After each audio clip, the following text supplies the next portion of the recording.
Welcome to Craft Chat Chronicles, the go-to podcast for tips on crafting best-selling fiction. Here at Craft Chat Chronicles, we bring you expert interviews, insights, and tips on writing, publishing, and marketing. Join the conversation and embark on a new chapter in your writing journey. For workshops, show notes, and more information, visit jdmayall.com. That's jdmayall.com. In this special in-between-isode of Craft Chat Chronicles, that'll come between episode 3 and episode 4 of Craft Chat Chronicles, we bring you debut author KM Fajardo. KM Fajardo is not only a fabulous writer, but she's also an experienced YouTuber. Today, she's going to talk about her debut experience, give you some tips on writing craft, and she'll give you some tips on finding more success on YouTube. So, without further ado, I'm going to start my chat with debut author KM Fajardo. Let's get chatty. Can you tell me a little bit about your life before books? Sure. Just about myself? Mm-hmm. Sure. So I'm a writer based in Toronto. I was born and raised in the suburbs, and now I live in the city. I've been writing for a very long time. Took some creative writing workshops in university and decided I wanted to figure out how to publish about 4 or 5 years ago. So I started writing a bunch of books. I decided to query my third book, and I signed with my agent last year, and my debut novel is coming out next year. I studied global business and digital arts at the University of Waterloo, and I was working in tech since I graduated. I worked as a designer, and now I'm sort of writing full time and probably planning to go back to some design work maybe next year. But right now I'm just focusing on, turning in my edits and getting the book out. So, yeah. So I was just kind of trying to figure out what book I did want to publish because I kind of enjoy writing everything. And when I was in university, I was doing, I was in a couple workshops, and I was writing a lot of literary fiction, and I was trying to write a literary fiction novel, and it just wasn't working. And I kind of switched gears into science fiction fantasy, which is what I wrote a lot when I was younger. And it just kind of sparked for me. And so I wrote 2 fantasy novels, sort of when COVID lockdown first started happening. And on my third book, I decided to kind of pivot and try a science fiction idea. And I decided to kind of retell The Great Gatsby because I knew it was entering public domain soon. And I have a long love for that book, and I had a lot of thoughts on why I would want to maybe retell it through a cyberpunk lens specifically. So I wrote that book. I wasn't sure if I wanted to query it because I thought that, I might have an easier time with fantasy because that's what I was reading a lot of, and that's what I was seeing a lot of book deals for. But I decided to write it, and it took me about, I think, 7 months to write the first draft. I queried it shortly after, and I signed with my agent after about 6 weeks of querying. Who's your agent? My agent is Laura Rennert at Andrea Brown. And so she was one of my top agents. I think she was like maybe the second agent that I queried. And I really wanted to find an agent who liked, the mix of like a literary voice with sort of like commercial concepts with like genre, who represented like genre stories. And she kind of felt like this was like the right match because that's what I enjoy writing and that's what she enjoys reading. And so, yeah, we signed, and we actually did a lot of editing on the manuscript together. So we edited the book for about 5 months. And then we went on submission, I think at the end of January 2024, and we got our our offer in July. Um, so yeah, it happened fairly quickly. How was the call? Was it a call? Did she email you first? How'd that Oh, go? with my agent or with the Hmm. author, with the offer? Both. Yeah, when I got my agent, so actually I got three agent offers, and I wasn't expecting. I thought she had already rejected me, like my agent, because she had been sitting on my query for like a while, over a month, and when I let her know that I had an offer because she hadn't replied yet, I was really surprised when she was like, I want to read it, and I think she read it like in like 2 days or something when she was on vacation. And so she kind of like at almost on the last day of the deadline, she was like, I want to call you. And I was so surprised. I was so happy. And we had a chat. And I think the main thing is that she really understood like why I wrote the book. And she really believed in like, the themes, and she felt like it could really resonate with audiences like in this period of time. It deals like a lot with kind of like class and wealth and capitalism, and she felt like it was a worthy retelling of this book that had just entered public domain. So yeah, that was why I knew that I wanted to sign with her. For submission, we were getting a bunch of rejections for like 4 months or so. And I was losing a lot of hope, but she was like, 4 months is like nothing in this business. And, she's been an agent for a very long time. So she was like, I'm just going to keep sending it out. We just have to keep believing in the manuscript. And I think it was like 2 days after the 4th of July weekend where she just randomly emailed me like, okay, we have an offer.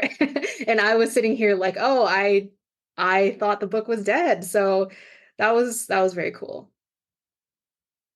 How did your editor call go?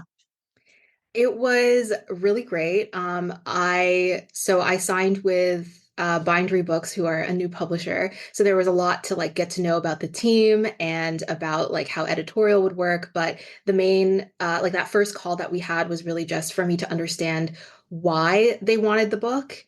And I think that's what I really focused on in that call because you want to make sure that you're not just accepting any offer, and that the team that is going to be working to publish your book not only has the resources and knowledge in the industry, but really is like passionate about like publishing it and marketing it. And so when I was, talking to the team, I just wanted to get a sense for like why they liked it, and if they really resonated with like the messaging of the book and they knew how they wanted to position it in the market. So yeah, it was a great call. And I think, for all writers who are like in those kind of editor publisher calls, you really just want to like follow your gut and make sure that the passion that is like coming from, the publisher side is like very genuine and that you feel supported.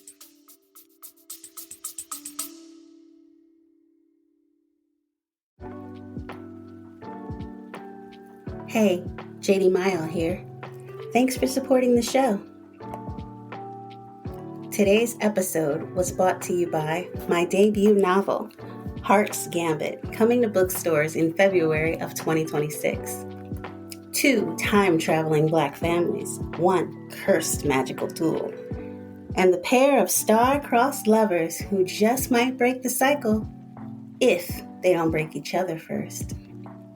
If you like the love and time travel of Outlander mixed with the magic of the night circus, don't worry, Heart's Gambit is coming soon. In the meantime, please support today's guest by running out and buying their book. Thanks for supporting the show. Now, let's get chatty as Craft Chat Chronicles continues.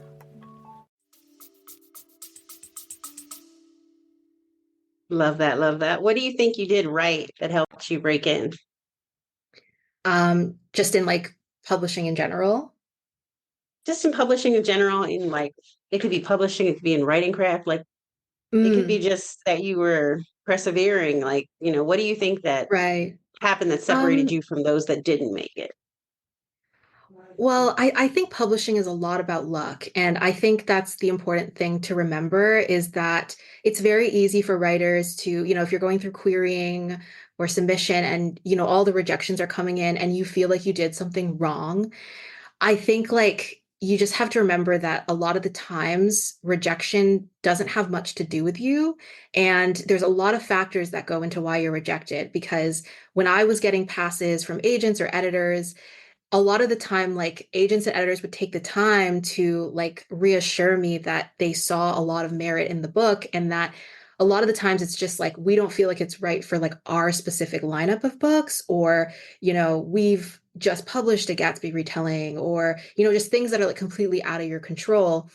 And I think if you're early in your career, if you haven't gotten to the querying stage yet, I think the most important thing is that you shouldn't force yourself to like write an idea that you're not passionate just because you think, okay, this might be what's selling, like this is what I think is trending, because trends are very volatile. And also, when you think about social media algorithms, like you might be seeing a lot of like one kind of book being sold, but it doesn't mean that, other types of genres aren't selling. So, I think the main reason why I feel like I was able to get as far as I did is because I wrote a book that I first and foremost felt passionate about, and I wasn't thinking about publishing necessarily. Like I wasn't allowing that to dictate, what I write or anything.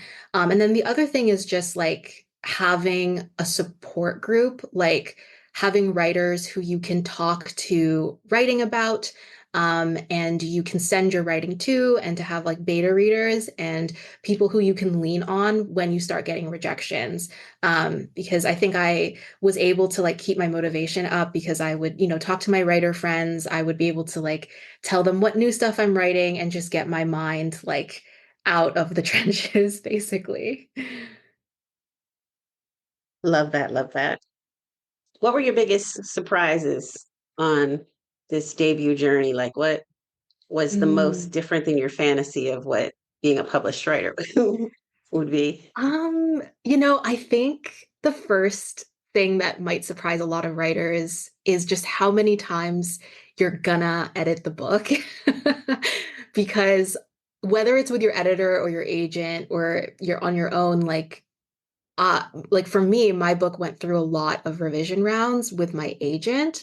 So I thought by, the second or third draft, it'd be like, oh, this is really good. But then my agent would come up with more questions for me to consider. And then I would keep writing another draft and be like, oh, this is the best it can be. This is the best it can be. So, I just finished a developmental edit pass with my editor. And now I'm like, this is the best it can be. Like I have ideas that, it's like, why didn't I think about that 2 years ago? And it's because over the course of editing your book, you're also becoming a better writer. And it's so much of revision or so much of writing is just revision. And I think sometimes like newer writers think that the worst, or not the worst, but the biggest part of the book is just going to be writing the first draft, when really everything can change in revision and you don't have to feel like you have to get it right on the first try, because a lot of the times people can't even finish their draft because they're so paralyzed by making mistakes. And the truth is that you can fix anything always. Like everything is fixable in revision. So, yeah, I think the biggest surprise has just been how many times I've been able to push myself as a writer. Like every time I think I can't possibly make this book better, I am able to like really push my craft and like think about revision solutions that I might not have necessarily thought about like 2 years ago. Love that. Love that. Let's talk a little bit about writing craft. How do you Mhm. hook readers on the first page? Ooh, I feel like that's really tough. I think every writer, or sorry, every reader is going to have like a different thing that they look for. For me, I think how I like to approach first scenes in general is I always kind of, well, I guess I always describe like stringing together like chapters as if you imagine a book as this big house that you are leading the reader through. I like to think of every scene, the end of every scene, as leading a reader into like a new room in the house. And by the end of the scene, you have kind of like left open a new door and you've like left it ajar so that the reader can kind of see what's through that new door, but they can't fully see, and it makes them want to walk towards it. So that's how I think about like my pacing and stringing together, a plot and sustaining like tension. I think for specifically for beginnings, I always try to find a balance between um, giving a reader like setting the tone of the story, but not giving the reader too many details all at once. So not info dumping my world building, not info dumping backstory. I think like as a reader, I like it when you don't really know who your main character is necessarily like right away, because I think like part of reading is also like getting to know like who your main character is and like what are their deeper like goals and motivations. And I don't think that writers necessarily need to put all of that like on the first page. And I think it's actually more engaging for readers and also like as a writer to like also make it feel like your main character is like a fully fleshed out person who like you're not gonna know everything about them as soon as you meet them. And so you kind of want readers to like be compelled to like learn more about their journey. And I feel like it's just about figuring out how to leave that perfect breadcrumb trail.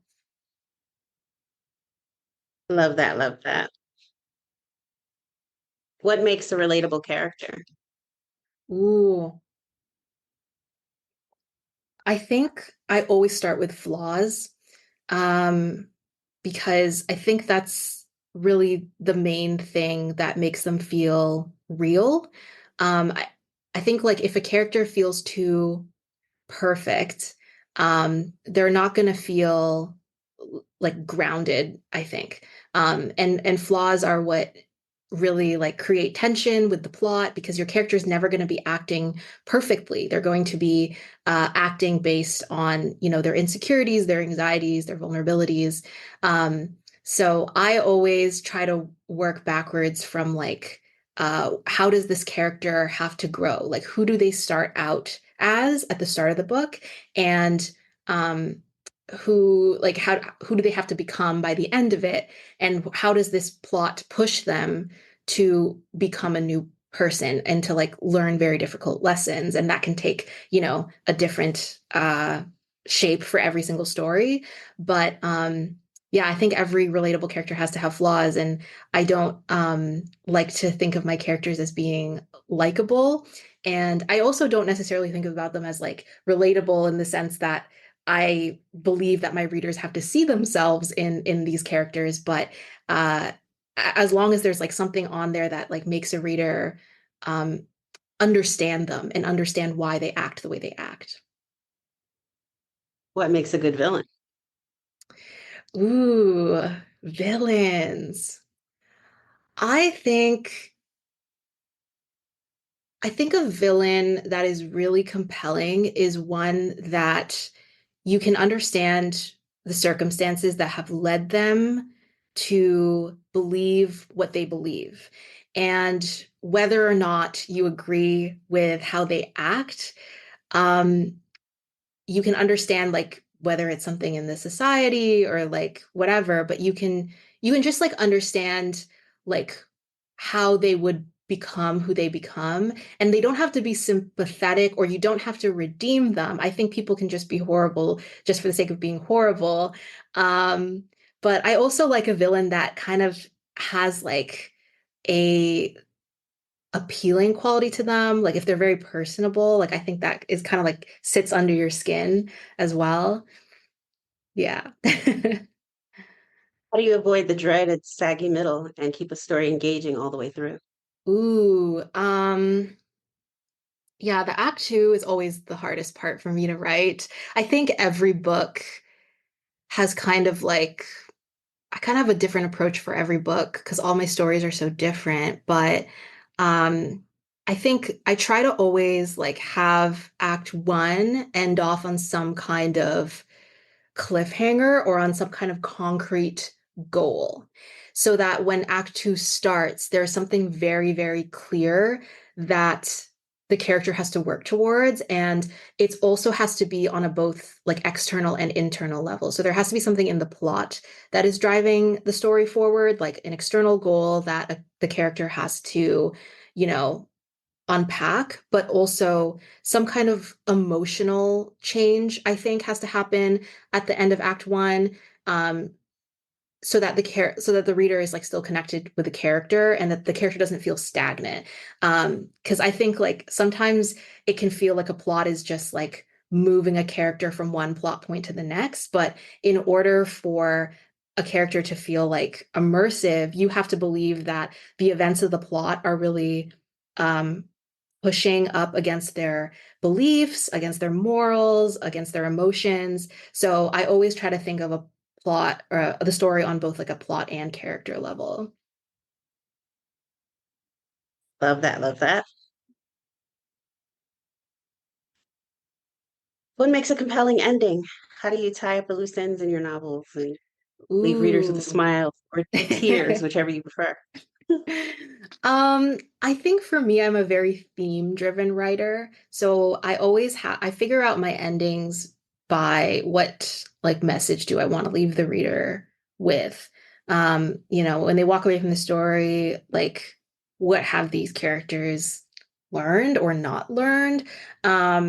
So I think a satisfying ending is one where uh well obviously like the plot and like the characters journeys have to like uh end off in a different place than where they started.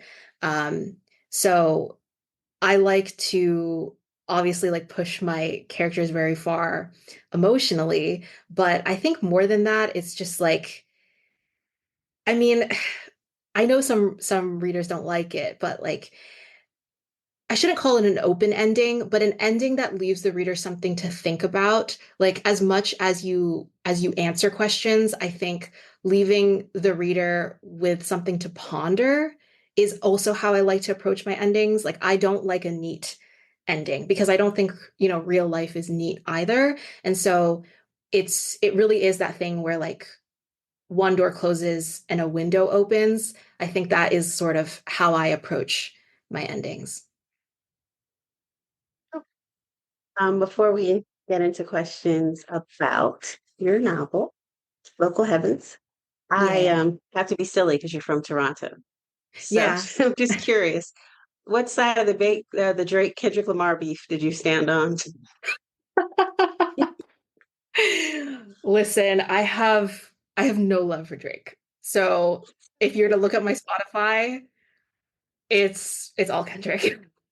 Okay, And dokie. that was true even before the beef, but yeah. I mean, it's funny because I'm also a huge Raptors fan. And he's always there at the Raptors games and it's like it's just so bad for our brand. So that's all I'll say. But I'm a huge Kendrick fan. So Good to hear. Good to hear. I love Not Like Us too. I'm not gonna lie. That was number one on my oh playlist yeah, all summer long. it's on repeat. Yeah. It's my Undeniable hit. commute song when I'm just like walking through the city and I don't want to like talk to anyone. Love it. Love it. So tell me the story behind Local Heavens. How did it come to be? Where did you get the idea for the novel? Yeah, it was a long process. I think from the moment I got the idea to the moment that I actually started writing it was about 2 years. And the starting point was really just that I love The Great Gatsby. I think a lot of us read it in high school, and I would just revisit it constantly. And, when you revisit a story like as you grow up, your relationship with it can kind of change. And so every time I would read it, there was like something new that I would focus on. So when we first read it, we read it as a story about Gatsby. And then, the next time we read it, we might think differently about Daisy. And then the more I would read it, the more I would connect with Nick, like this narrator who you don't know anything about. And I think like at the same time, like I'm just a huge fan of cyberpunk as a genre. And I think that there are a lot of interesting concepts in cyberpunk in terms of, late stage capitalism and this tech-driven dystopia. And I always sort of saw cyberpunk as this like extreme extrapolation of a lot of the things that we're living through right now, in terms of like, how fast technology is advancing and how sometimes we can't keep up with regulations and like what does that do to our societies, and who gets left behind when stuff like that happens. So I think cyberpunk has a lot of themes of class and wealth disparity like baked into the genre. And when I was rereading cyberpunk, when I was rereading Gatsby, um, I think that ultimately it's a story about wealth and the destructiveness of wealth. And um, I started to see a lot of thematic parallels between the two. And I just had this thought where I was like, it would be so cool to reimagine the glitz and the glam of Gatsby as this like cyberpunk dystopia where the rich are even richer and the technology affords the ruling class, this like unimaginable power, unimaginable pleasure.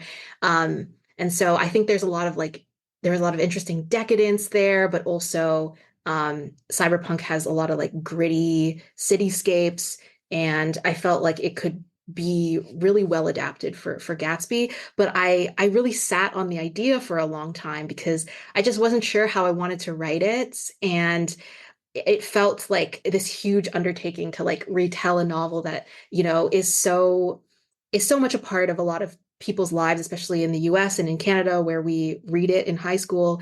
So I spent a lot of time just like reading cyberpunk and trying to understand the genre, reading a lot of F. Scott Fitzgerald as like a vocal training exercise to like kind of get into that voice. And then when I felt like my craft was in a place where I could attempt to write this book, because before that I hadn't finished writing a book. So I wrote two whole other manuscripts just to, practice as a writer to be like, okay, I know how to write a book now.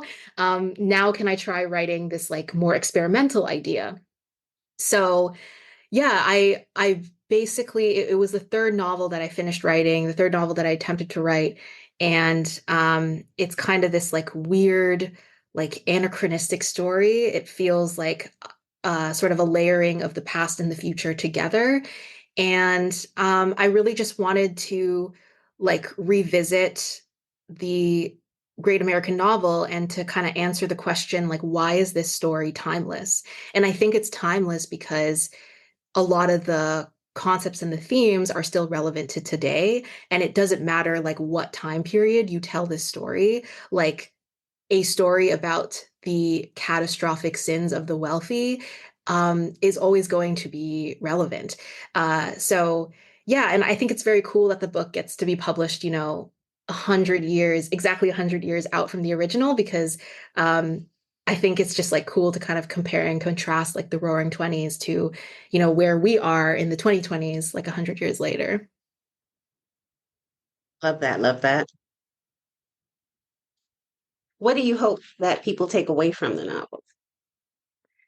Um, I think for me, it's in the same way that Gatsby is a story about hope against all odds and how, you know, this this guy could like, uh overcome all that he overcame to become to like reach so hard for his dreams. And even though it ended up terribly, there is something, very inspiring in not choosing to give in to apathy.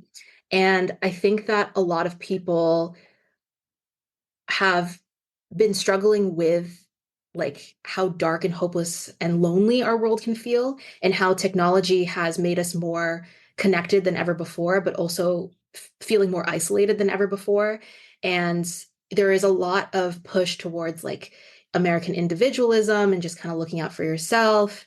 And I think like the doomerism and the apathy that we're feeling now, is very dangerous. And I think that's kind of what I wanted to talk about in the book, because you have this classic character of Nick Carraway, who famously doesn't ever want to insert himself into the events of the book. And he's telling this story about all of these like horrible rich people. And he's like, but I'm not like them because I didn't do anything. I was just there. I was just observing. And now I'm just telling you the story, but I have nothing to do with it.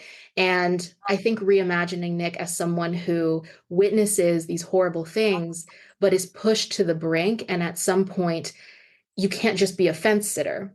Like, you're either choosing to walk away from it or you're choosing to do something about it. And I think when you take the story of Gatsby and you drop it into an even darker world, into an even more hopeless world, how do you find the hope and like the inspiration to like try to be a better person? Like, what does that mean in a dystopia?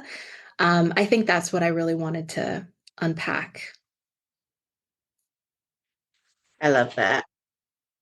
How did you handle your editorial notes? Did you agree with all of them? Was it hard? Did you find it relatively easy since you've been through so many rounds with your agent?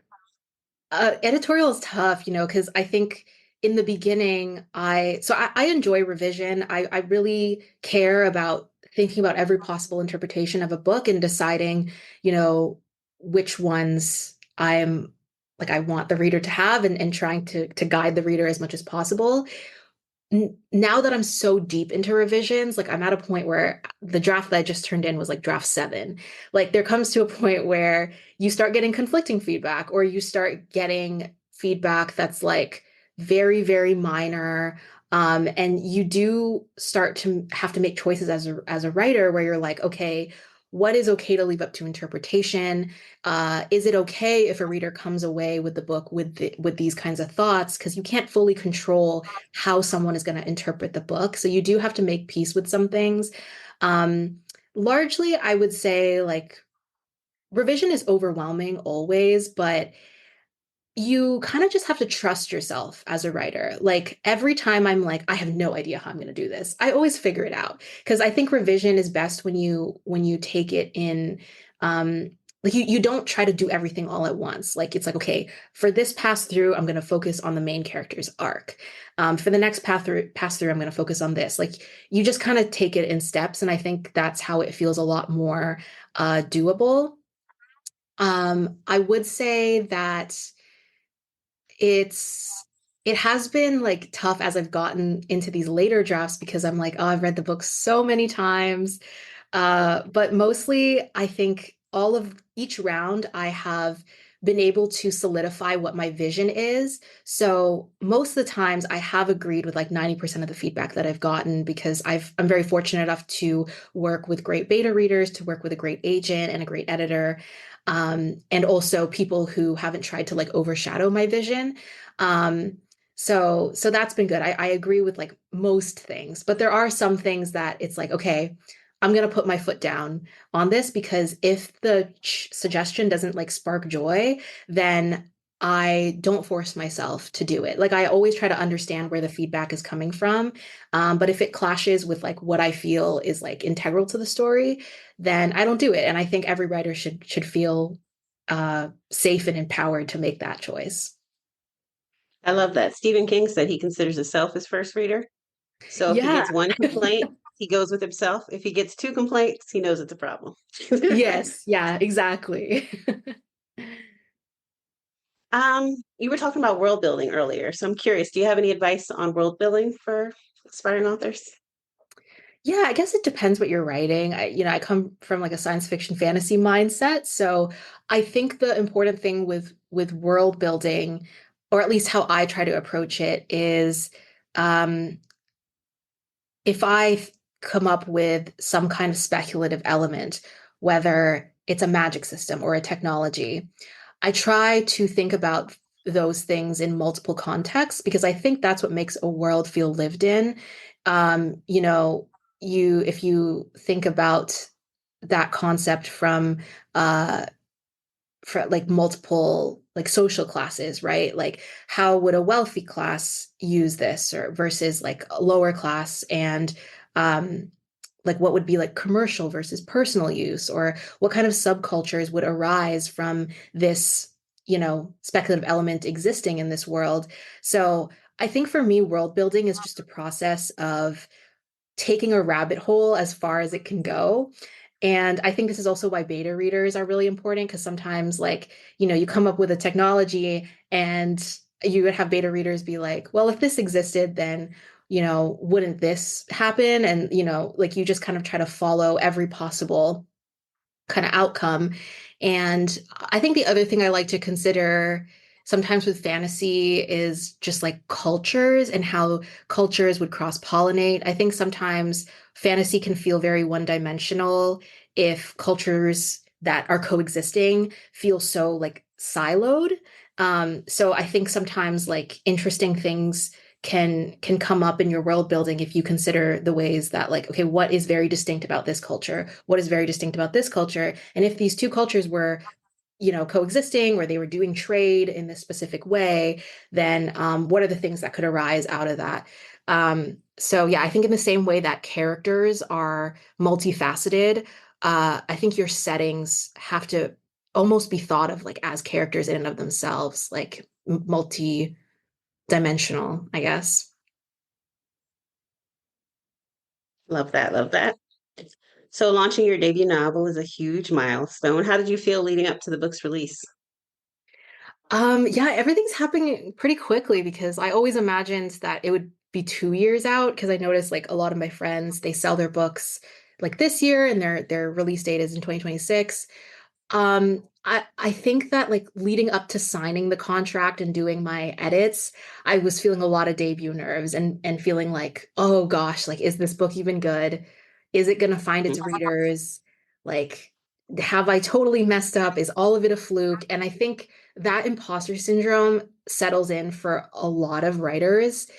And I think for me, it's just been about like trusting my support system and like speaking with, just like having the opportunity to speak with like my publishing team and my beta readers and my agent, and just getting that reassurance that like the book that I wrote resonated with them. And if it resonated with these people so deeply, like surely there are other readers that are going to resonate with it too. But similarly to what we were talking about, like the target audience should first and foremost always be yourself as a writer. And as long as I had fun writing it, I think that's really all that matters. Um, and I think that's just kind of how I'm tackling debut nerves, there's nothing you can control. All you can control is how much fun you have writing the book, because I do believe that the joy of writing comes through in the book itself. So for me, it's more important to find like the readers for who it'll resonate. Love that. Love that. Have you planned any like launch events or any special things that you want to do on social Um, media? yeah, I'm not entirely sure yet. Like my publisher and I haven't gotten that far, but yeah, I'm sure I'll have a book launch. I don't quite know where or when it'll be, but yeah, fingers crossed that if when that news happens, it'll definitely be on my socials. Love that. Love that.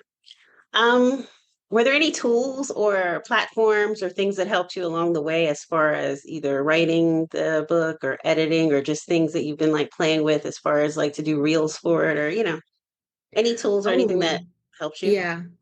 Um, I don't know. I guess I'm kind of a boomer because it's just me and Scrivener. Like in terms of writing itself, like I actually don't really like to introduce too many tools into my writing process because I find that it distracts me from just writing. So I use Scrivener. I like the organizational capabilities of it. And that's what I use to draft my books. In terms of early brainstorming, I think if you are a really like visual writer, it can be great to use something like Miro or Milanote. That's the one that I use, which is like just for whiteboarding, brainstorming, dropping in photos. Um, I prefer it more than like Pinterest, which is where you just put photos together. But with something like Miro or Milanote, you can um, like basically like add little notes and like little videos or yeah, photos. And I think that's like fun if you really enjoy that like early brainstorming process. I usually only do that when I'm like really early on and I'm like, what are the vibes of this project? That can be really great just for like building hype, like getting excited about writing the project. In terms of like social media, I kind of just learn by watching other people. Like I try to just be myself on social media because I think that's the stuff that really gets across the most. And when I look at, what really works for my other writer friends, it's when they speak very like authentically and it's not so much coming from like buy my book, but more like bringing people behind the scenes into the process and into like the thoughts that you have as a writer. And like that is kind of like why I started a YouTube channel 3 years ago, is because I think writing feels very isolating sometimes, and writers kind of finding each other on social media, it's less about like this is how you do this thing and more like these are the you know insecurities that I have, or this is what I learned in my process, and it just makes it feel like writing isn't so lonely. So whenever I see something that's working really well on like TikTok, like a certain kind of post, like figuring out like, okay, this is what's trending right now. Um, I just kind of try to follow that. And obviously, like if it feels right for me, I don't try to like force myself to talk about something that I'm not passionate about. But I think like, yeah, the key with social media is just like follow creators that you really like and be yourself. Love that. Love that.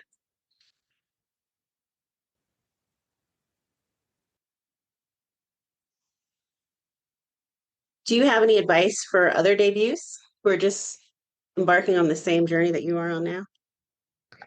Um, I think on a technical level, um, definitely read your contracts. Like don't phone it in. I like very, very meticulously read my contracts. Like I know your agent is there to do that for you, but if you see something that's like even super minor, like ask your agent about it. Ask them, is this normal? Like, can I ask for this? Like your agent should be there to like really guide you. And I think sometimes writers can feel a power imbalance with publishers, with agents, but I think it's really important to like advocate for yourself at every part of the process. Like just like I think it's like very normalized like that agents and publishers just kind of do things on their own and they don't really like bring writers into the loop. But if you have a question, like instead of letting it fester inside of you, like just ask like, hey, like how does this process work? And like don't let anyone make you feel bad about asking that question because as a debut author, there's so much that you don't know. And I think we all like deserve transparency. So, you know, join writer Discord groups. Like if you're a 2025 debut, there's like a Discord group where everyone's in. So, it's like don't be afraid to like ask someone, like if you're not in it. Writers are very eager to help other writers. And I have been very lucky, like when I did my deal announcement, like just all the support that I've gotten. I think the other thing that was like a huge topic last year was just not seeing your fellow writers and your fellow debut cohort as competition. It's like a lot, it is so much better to just support each other because, like don't focus on like this author got a huge deal, like they're so much better than me or whatever. Like I think all of us are going through this process together and I think the vast majority of us see each other as like really we only have each other in this industry, right? Like this industry is not going to love you back a lot of the times. And as great as it is to be engaged with readers, there is kind of a degree of separation that you need to have with readers. So lean on the other writers in your debut cohort, figure out like what else they're doing for promotion, like ask them questions if you don't want to ask your publisher. I think that support goes a long way in making you feel reassured that whatever insecurities you're having are not unique. And also, it's just great to not go through the journey alone. Love that. Love that. You gave me another question. So what are Mhm. you doing for promotions? So I think like aside from social media, I haven't like had like a huge discussion yet with my publisher. Like that's probably something that we're having later next month or next year. But Mhm. I'm sure there'll be a book launch. And like we're doing arcs and pre-order campaigns. Hopefully, I'd love to do a pre-order campaign and to just like especially give back to the people who've been like supporting me for a really long time because I've been documenting like my writing journey for like the last 3 years, and there's like a lot of readers who've been invested in this book like before they ever knew it was going to get published. And yeah, I think other than that, it's just like I try to keep a social media presence so that people know like who I am and why I write. And um, yeah. I'm sure you'll have lots and lots of great things when the Yeah. time comes. So what's next for you after your debut novel? Are there going to be any collaborations, any other projects in the works? Yeah, I'm halfway through or over halfway through my next book. So my biggest goal is like I want to buckle down and finish my next book so that I can go on submission again and hopefully sell another book. I think the main thing is that I want to write a lot of different things. Like I think like a lot of writers, I feel like I have a lot of different ideas. My next book is going to be hopefully fantasy, and yeah, I'm hoping, fingers crossed, that it won't be a long submission process, but I think that's what I'm probably going to be focusing on.